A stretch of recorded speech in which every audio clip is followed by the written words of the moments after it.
Yo, what's up guys, it is Skills, and in today's video we got you back with another 7 deadly sins Grand Cross video. Now today's video is going to be about a before you summon or should you summon for the new king and MELASCUla. So this information is going to be showcased with GCDatabase.com. I will leave in the link in the description below. This is the new website that I will be using to explain the cards, just because they're faster to get the information out, and they're more it seems like they're pretty well built in how they have their system.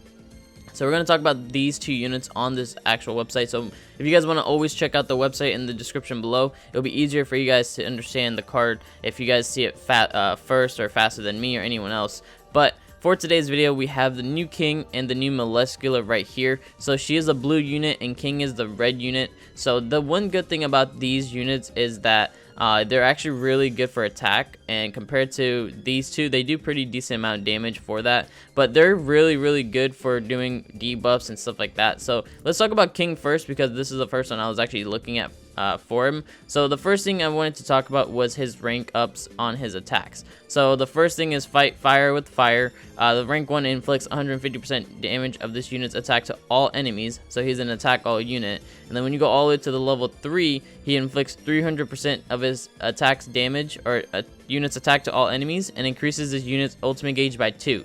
So he will do, if you have Gother on your team and he does his level 2 and 3 pretty fast, then you will get your ultimate really fast. So that's a good thing to know, because he is good for that reason. And since he attacks all units, he will be doing a lot of damage. So make sure to put attack gear on him, and honestly I'd probably put defense if anything.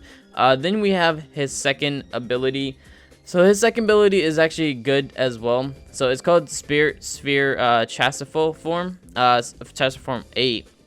So this has his only one rank. It heals all allies HP for 100% of their respective attack, grants all allies cure for 3 turns. So cure is at the start of every turn, restores 60% of the healed HP.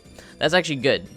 So you only need to have level 1, 2 as well. So if you just have level 1, that will be still pretty decent to heal up.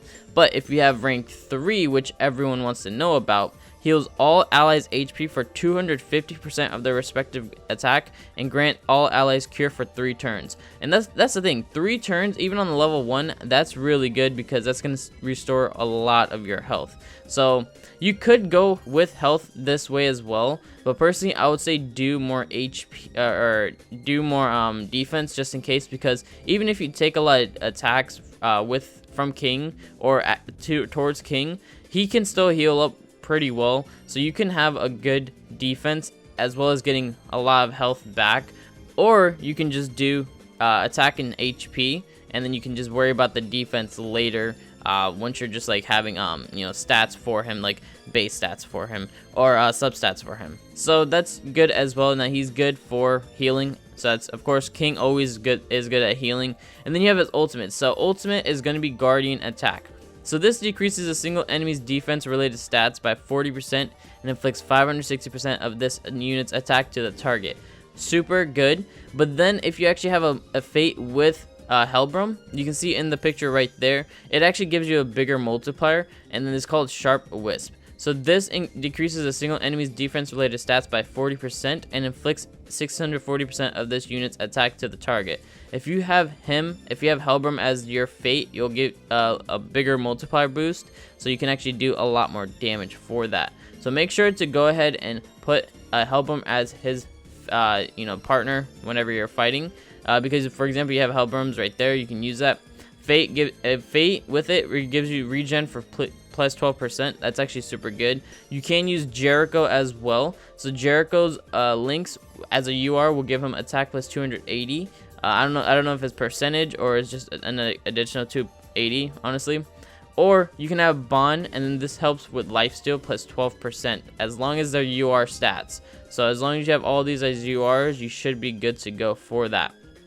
So really good to know that this can actually be helpful right here for the links. Who you want to link him up with, for example, would be very good for you. Personally, I would say link him up with Helbram, because they're going to be good for healing up together. So definitely want to do that as well. Then you have, of course, his passive. So his passive is called Guts. So this cleanses all debuffs on this unit at the start of every turn. that is actually a good passive. So definitely want to look more into that if you guys did summon for him. Work on King. I'd say he's actually really good. I would say he's decent to be on a PvP team, but he might lack a little bit on the defense side. So you might want to work on his gears for defense if you do use him for that. So pretty decent for him. I would say he's good enough to summon for, but right now, so far, there are other things that will be coming out in a couple of weeks, honestly. But let's just talk about Melascula before I do give you my full-on answer. But Melascula is a decent unit as well. Now, Melascula is, of course, a 10 commandment. So if you are a person who likes to collect cards or anything like that, this is one unit you definitely want, because 10 commandments are one of the biggest things in the show. So she has a blue type, of course, so this unit is going to be pretty decent as well. So her darkness whip as a rank 1 inflicts 220% of this unit's attack to a single enemy.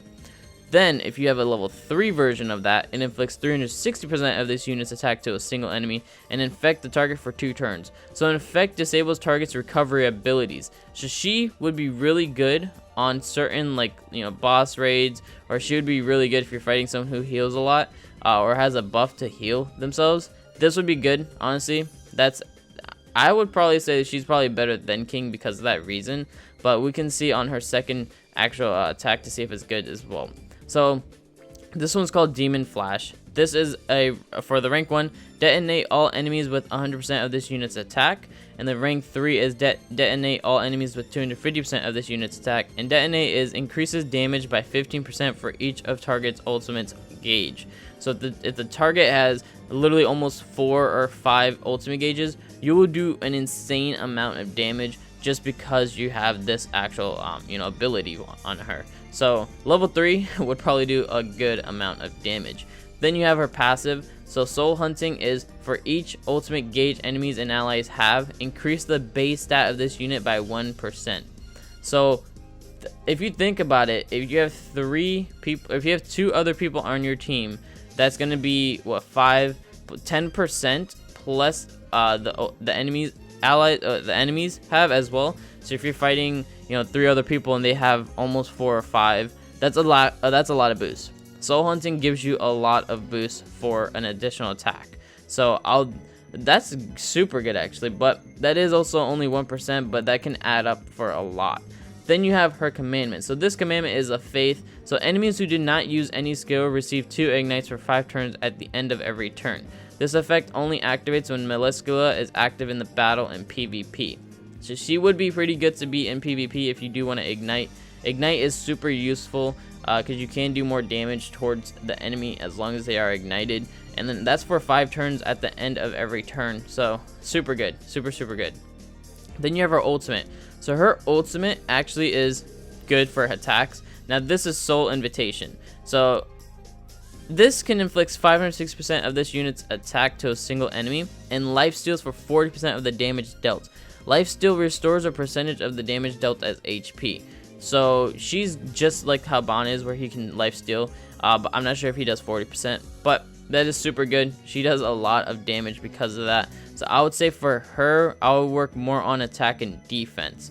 That seems like the best option for you, to work more on attack and defense. Her actual attack is 540 as a base, and her defense is 430. That's actually really good. HP is 5800 as a base, so that's not bad, but her penetration is 60% as a base level, and penetration is pretty useful for that. You have her as a crit damage for 130%, so that's really good. Recovery rate is 100%, so she's good to get health back a lot. So that's good for her, honestly. I would say out of these 2 units, personally, I would do the Melascula, if anything. But you probably wouldn't use her more than just using her on PvP. But of course, PvP is a really big deal in this game as well. You get free gems all the time, every week. So far, I would say these 2 units are actually a pretty good, 2 units that just came out.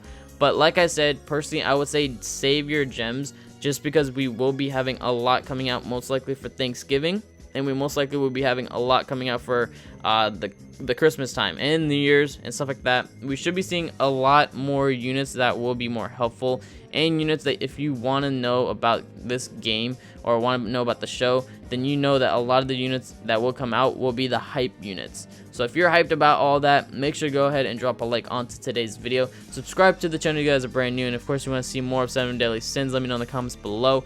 And that will be for today's video, guys. Have a great day.